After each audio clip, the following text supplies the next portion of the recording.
Monkey. Alright. I've studied 0 YouTube videos, consulted no one, I feel incredibly underqualified. Let's cut this sucker down. Raccoon, with that, that's a chainsaw. You've been holding it backwards for 10 minutes.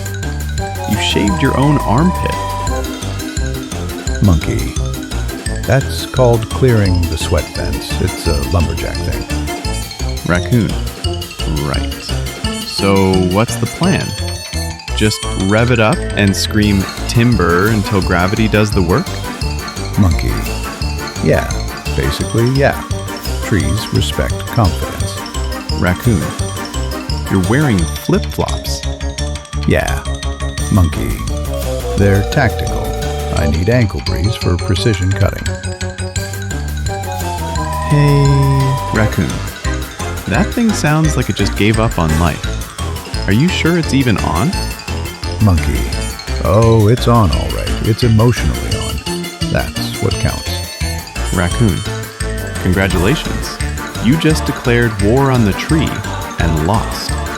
Monkey. It'll fall eventually. Trees get bored. I read that in a fortune cookie.